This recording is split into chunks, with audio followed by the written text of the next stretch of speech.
Assalamualaikum warahmatullahi wabarakatuh. Kembali lagi dengan saya yang akan menemani kalian belajar biologi. Nah, anak-anak, bagi kalian yang sekarang lagi berjuang untuk masuk ke perguruan tinggi, di sini saya akan mencoba membantu kalian untuk menjelaskan pembahasan prediksi soal SBMPTN tahun 2021. So, stay tune ya. Sebelum kita mulai pembelajaran pada hari ini, ada baiknya kita berdoa dulu menurut kepercayaan masing-masing agar selama belajar dari awal sampai akhir nanti akan diberikan kelancaran dalam memahami pembelajaran kali ini. Berdoa dimulai. Berdoa selesai. Bagaimana para pejuang PTN? Sudah siap belajar? Yuk, kita mulai dari soal yang pertama. Sianida merupakan salah satu racun. Jika sel tubuh terpapar racun sianida, sebagian sianida akan ditemukan di dalam organel. Oke, berarti kita sekarang akan mempelajari bab organel sel di semester 1 kelas 2 ya, kelas 11. Oke, saya tulis dulu di sini. Organel, berbagai macam organel sel. Tentunya kalian harus ingat ya antara fungsi dan juga organel selnya. Ini langsung saja saya langsung membahas tentang fungsi dari pilihan yang ada di sini ya. Oke, mulai dari yang A dulu. Ini retikulum endoplasma. Retikulum endoplasma itu fungsinya untuk apa? RE fungsinya untuk sintesis protein. Lebih tepatnya pada retikulum endoplasma kasar, di mana retikulum endoplasma kasar itu ditempeli oleh ribosom, dan ribosom sendiri itu fungsinya untuk sintesis protein ya. Kemudian yang B, mitokondria. Mitokondria fungsinya untuk apa ya? Oke, jadi mitokondria itu fungsinya untuk respirasi sel. Respirasi sel. Nah, respirasi sel ini berarti fungsinya untuk menghasilkan ATP. Kemudian untuk yang C, lisosom. Lisosom ini merupakan salah satu enzim pencernaan, di mana fungsinya yaitu untuk pencernaan intrasel. Jadi di sini saya tulis pencernaan intrasel ya. Nah, kemudian yang D ini adalah inti sel atau nukleus. Apa fungsi dari nukleus? Iya, pengendali sel ya, pengendali sel. Atau pengatur segala aktivitas yang terjadi di dalam sel. Dan yang terakhir E, peroksisom. Peroksisom ini bisa juga disebut dengan badan mikro ya. Saya tulis di sini badan mikro. Fungsinya untuk apa? Nah, peroksisom itu sendiri itu berisi enzim katalase. Saya tulis lagi, berisi enzim katalase. Nah, enzim katalase itu fungsinya untuk apa? Jadi, enzim katalase itu fungsinya untuk menguraikan peroksida yang merupakan sisa metabolisme yang bersifat toksik menjadi air dan juga oksigen ya. Nah, jadi itu dia fungsi dari peroksisom. Jadi peroksisom itu berisi enzim katalase, di mana enzim katalase itu fungsinya untuk menguraikan peroksida yang merupakan sisa metabolisme yang bersifat toksik atau bersifat racun untuk menjadi air dan juga oksigen ya. Nah, karena fungsi dari peroksisom itulah, maka peroksisom itu banyak ditemukan di dalam organ hati. Banyak ditemukan di organ hati. Seperti yang kita tahu, yang namanya hati itu merupakan salah satu dari organ sistem ekskresi, di mana hati ini nanti akan menghasilkan empedu ya. Nah, empedu itu bisa membantu dalam proses pencernaan makanan, yaitu dengan membuang racun. Itu adalah fungsi dari empedu. Oke, dari penjelasan ini maka bisa dikatakan bahwa Sianida yang merupakan racun ya, apabila sel tubuh itu terpapar racun sianida, maka sebagian sianida akan ditemukan di dalam organel, iya, peroksisom. Ini jawabannya adalah peroksisom. Di dalam peroksisom itu berisi enzim katalase yang bisa menguraikan peroksida atau zat racun menjadi air dan juga oksigen. Oke, paham ya? Yuk kita lanjut ke soal berikutnya. Jamur yang membentuk spora secara vegetatif dan belum diketahui fase generatifnya terdapat pada jamur kayu, jamur tempe, jamur merang, jamur kulit atau jamur roti. Nah, sekarang berarti kita membahas tentang fungi ya, dimana lebih tepatnya kita membahas tentang klasifikasi dari fungi ya. Saya tulis dulu di sini. Klasifikasi fungi. Klasifikasi fungi ini didasarkan atas reproduksi seksualnya atau reproduksi secara generatif, di mana klasifikasi fungi berdasarkan reproduksinya itu dibagi menjadi 6 kelompok.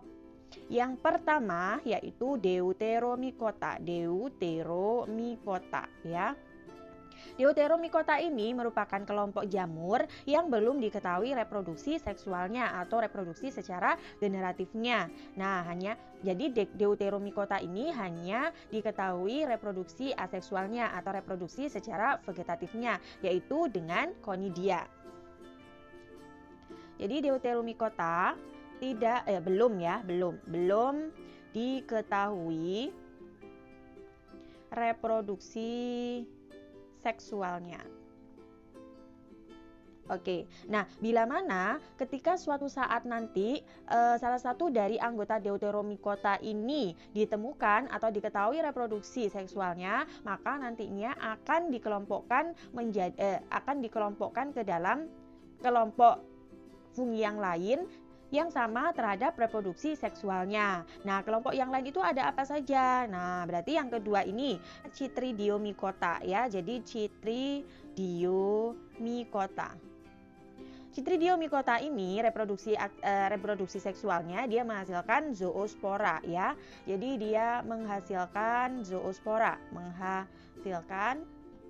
zoospora. Zoo itu seperti zoo ya, zoo itu hewan, jadi dia sporanya itu berflagel gitu. Kemudian kelompok yang ketiga adalah Zygomycota, di mana Zygomycota ini dia menghasilkan zygospora. Nah, yang keempat adalah kelompok Glomeromycota, di mana Glomeromycota ini menghasilkan spora yang berukuran besar. Kelompok yang kelima adalah Ascomycota, di mana Ascomycota ini reproduksi seksualnya menghasilkan ascospora ya. Dan yang terakhir, kelompok yang keenam adalah Basidiomycota, di mana Basidiomycota ini reproduksi seksualnya menghasilkan Basidiospora. Di antara keenam kelompok fungi ini, kelompok yang paling mudah diingat dan yang paling mudah ditemukan itu adalah Basidiomycota. Karena apa? Karena dia mempunyai basidiokarp seperti ini ya. Jadi contohnya kayak jamur-jamur yang bersifat makroskopis, misalnya seperti jamur merang, jamur kancing, jamur payung dan lain sebagainya ya. Oke. Sekarang kita kembali lagi ke soalnya. Jamur yang membentuk spora secara vegetatif dan belum diketahui fase generatifnya terdapat pada. Berarti yang diminta pada soal ini adalah klasifikasi adalah fungi dari kelompok Deuteromycota, karena di sini belum diketahui fase generatifnya. Berarti adalah kelompok Deuteromycota. Nah, berarti kita harus cari tahu nih ya, di antara kelima jawaban ini mana yang termasuk Deuteromycota. Oke, yang pertama jamur kayu. Jamur kayu itu kan kita bisa melihat ya secara langsung, berarti dia bersifat makroskopis. Saya bilang tadi kalau misalnya jamurnya itu bersifat makroskopis, maka dia termasuk Basidiomycota. Nah, kemudian jamur tempe. Jamur tempe itu biasanya adalah Rhizopus oligosporus, di mana kalau Rhizopus oligosporus itu masuk ke dalam kelompok Zygomicota ya. Selanjutnya jamur merang. Jamur merang itu kan kalian bisa melihat secara makroskopis ya, tidak secara mikroskopis. Kalau secara makroskopis maka dia dikelompokkan ke dalam Basidiomycota. Nah, selanjutnya jamur kulit. Jamur kulit misalnya jamur kulit itu ada Candida ya, Candida albicans. Kemudian ada Dermatophyta yang bisa menyebabkan panu dan lain sebagainya. Nah, untuk jamur kulit itu merupakan kelompok jamur Deuteromycota. Karena dia belum diketahui fase generatifnya atau reproduksi secara seksualnya. Dan yang terakhir jamur roti biasanya adalah Rhizopus stolonifer ya. Rhizopus stolonifer ini merupakan kelompok dari Zygomicota. Jadi, jamur yang membentuk spora secara vegetatif dan belum diketahui fase generatifnya terdapat pada jamur kulit ya. Bisa saja Candida albicans atau Dermatophyta. Oke, paham ya? Nah, sekarang kita lanjut ke soal berikutnya. Pada proses pembentukan mutiara, benda diselipkan di antara berarti ini kita membahas tentang apa ya? Animalia ya, animalia di mana ada kelompok moluska atau ada kelas moluska. Moluska itu merupakan hewan yang bertubuh lunak atau bisa juga biasanya disebut dengan bivalvia. Bivalvia itu merupakan hewan yang bercangkang dua. Bi itu dua, valvia itu cangkang. Jadi bercangkang dua. Oke, sekarang kita mulai pembahasannya. Pada proses pembentukan mutiara, berarti kita membahas tentang kerang ini ya, kerang mutiara ya. Salah satu contoh dari moluska. Mutiara itu dihasilkan dari mana gitu kan? Oke, berarti sebelum kita lanjut ke proses pembuatan mutiara atau proses pembentukan mutiara, maka kita harus tahu dulu lapisan-lapisan yang ada pada cangkang ya. Jadi, cangkang itu terdiri atas beberapa lapisan.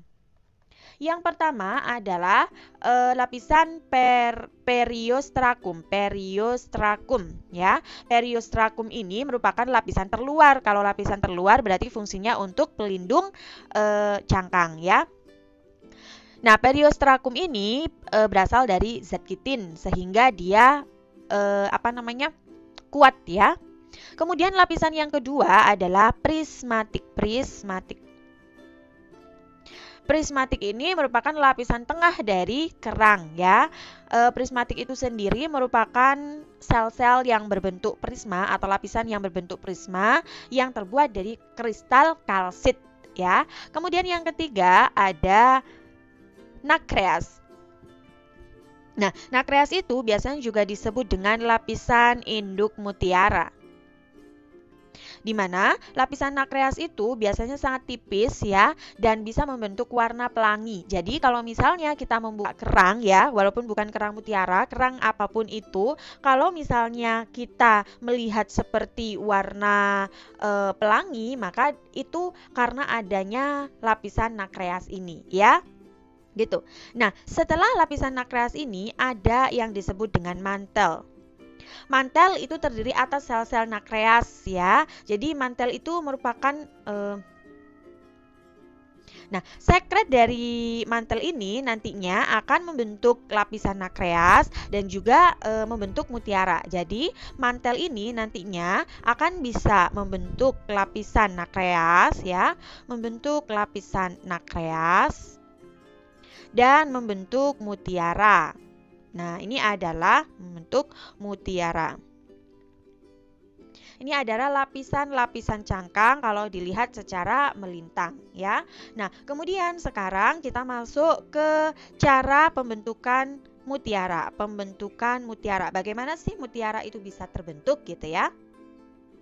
Jadi, mutiara bisa terbentuk itu awalnya karena ada benda asing yang masuk ke dalam cangkang. Jadi ada benda asing masuk ke cangkang ya, masuk ke cangkang. Karena yang namanya kerang itu tidak mungkin menutup terus. Biasanya dia bisa membuka walaupun itu sedikit saja. Ketika dia membuka, ketika cangkangnya itu dia membuka, maka tidak menutup kemungkinan benda-benda asing itu akan masuk ke dalam cangkang.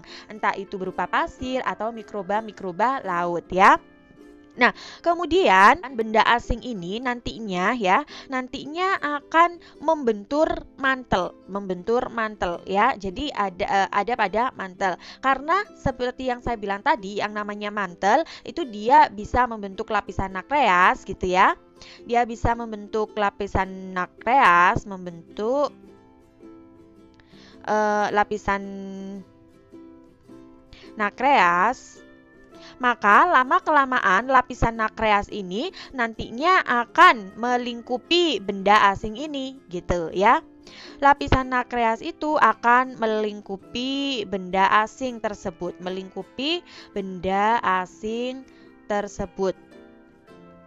Jadi kayak kayak dibungkus gitu ya sama lapisan nakreasnya. Nah, dari sinilah mengapa yang namanya mutiara itu ada banyak macamnya gitu ya.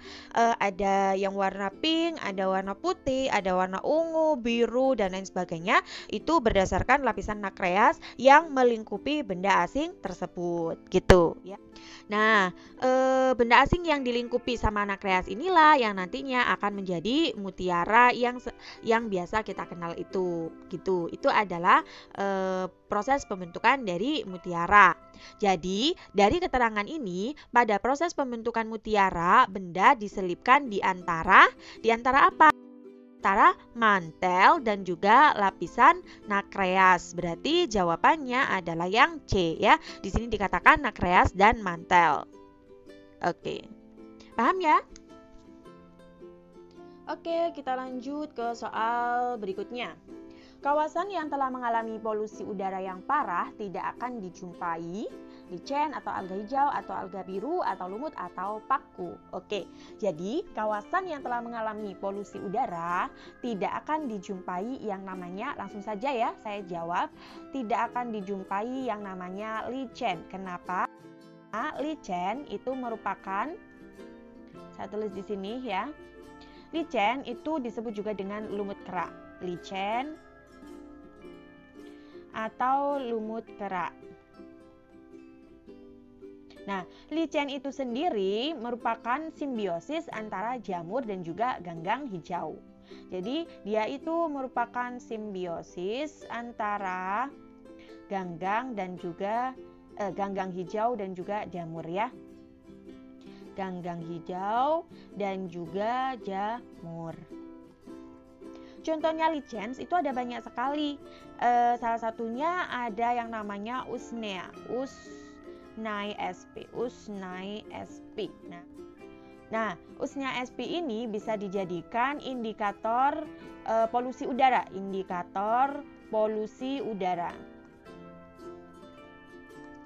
Usnea ini biasanya juga disebut dengan lumut jenggot ya, lumut jenggot. Jadi kayak gini, biasanya itu ada di bagian batang pohon, di mana langsung kayak banyak jenggotnya gini. Nah, warnanya hijau gitu ya. Nanti saya tunjukkan gambarnya usnea sp. Nah, lumut jenggot ini biasanya ada di daerah pegunungan. Nah, daerah pegunungan itu kan bebas dari polusi udara ya, tidak ada polusi udara. Makanya usnea ini bisa hidup di sini. Itu adalah salah satu dari contoh lichen. Jadi, kawasan yang telah mengalami polusi udara yang parah tidak akan dijumpai lichen. Kalau alga hijau, alga biru itu biasanya ada di laut-laut ya, ada di laut-laut. Kemudian kalau lumut biasanya ada di daerah yang lembab.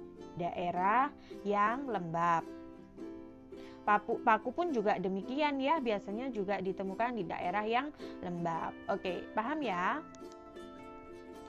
Oke, kita lanjut ke soal berikutnya. Indonesia telah lama menggunakan ilmu bioteknologi dalam pembuatan pangan. Pembuatan tauco dibantu oleh mikroorganisme. Oke. Jadi kita sekarang membahas tentang bioteknologi, di mana yang namanya bioteknologi itu ada dua macam ya. Ada bioteknologi modern dan juga ada bioteknologi tradisional. Kalau bioteknologi tradisional itu biasanya menghasilkan produk berupa bahan makanan, sedangkan kalau bioteknologi modern itu lebih kepada permainan genetika ya. Oke, jadi di sini di soalnya diminta untuk pembuatan tauco ya. Yang namanya tauco itu apa? Tauco itu merupakan olahan makan yang terbuat dari fermentasi kedelai. Kalau di kita itu biasanya tauco itu disebut dengan kecap ya. Kalau di kita itu biasanya disebut dengan kecap. Nah, kecap itu kenapa kok bisa menghasilkan kecap? Dia menggunakan salah satu mikroorganisme. Mikroorganisme itu mikroorganismenya namanya Aspergillus wanti. Aspergillus wanti. Nah, atau bisa juga Aspergillus lainnya, misalnya seperti Aspergillus oryzae. Nah, ini adalah mikroorganisme yang dapat membantu kedelai untuk menghasilkan kecap. Oke, nah jadi sekarang kita kembali lagi ke soalnya. Indonesia telah lama menggunakan ilmu bioteknologi dalam pembuatan pangan. Pembuatan tauco dibantu oleh mikroorganisme apa? Aspergillus oryzae. Jadi jawabannya yang benar adalah yang A. Agar kalian lebih paham lagi tentang mikroorganisme dan juga produk yang dihasilkan, saya teruskan dulu ya. Untuk Acetobacter pseudomonas itu dia berfungsi untuk menghasilkan nata de coco ya. Kemudian kalau Neurospora cytopila itu bisa menghasilkan oncom ya, oncom itu khas dari Jawa Barat. Kemudian kalau Rhizopus oligosporus itu bisa untuk membantu untuk menghasilkan tempe. Begitupun juga dengan Rhizopus formosensis, dia juga bisa membuat tempe ya, bisa menghasilkan tempe. Oke, itu adalah macam-macam dari bioteknologi tradisional ya. Oke, kita lanjut. Gerakan terbukanya stomata pada daun saat melakukan fotosintesis disebabkan oleh, berarti sekarang kita membahas tentang stomata ya. Stomata ini merupakan bagian dari tumbuhan yang berfungsi untuk mengatur pengeluaran air di dalam daun ya. Nah, sebentar di sini saya akan gambarkan dulu stomatanya ya. Kurang lebih gambar dari stomata itu seperti ini ya, kurang lebih. Nah, ini ada bagian-bagian dari stomata. Mulai dari yang paling luar. Yang paling luar seperti biasanya ini adalah sel epidermis ya. Epidermis fungsinya untuk pelindung. Kemudian di bawahnya itu ada yang namanya sel tetangga. Sel tetangga apa? Nah, ada dua ini ya.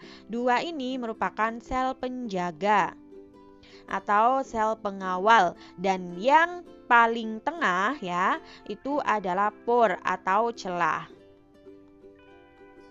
Nah, kalau kalian perhatikan yang namanya sel penjaga ya, ini adalah sel penjaga, ada dua sel penjaganya, kanan dan juga kiri. Itu dia berwarna hijau. Nah, kalau dia berwarna hijau, maka dia itu mengandung klorofil ya. Dia mengandung klorofil. Ini saya tulis dulu, sel penjaga itu mengandung yang namanya klorofil. Klorofil itu bisa dimanfaatkan tumbuhan untuk melakukan fotosintesis, dan fotosintesis bisa menghasilkan glukosa ya, glukosa atau C6H12O6. Nah, ketika sel penjaga ini melakukan fotosintesis, otomatis dia di sini itu banyak kandungan glukosanya. Ini kalau saya besarkan nanti jadinya kayak gini ya. Ini sel penjaga. Maaf ya. coret-coret. Nah, ini sel penjaga ya. Sel penjaga ini banyak terdapat gula.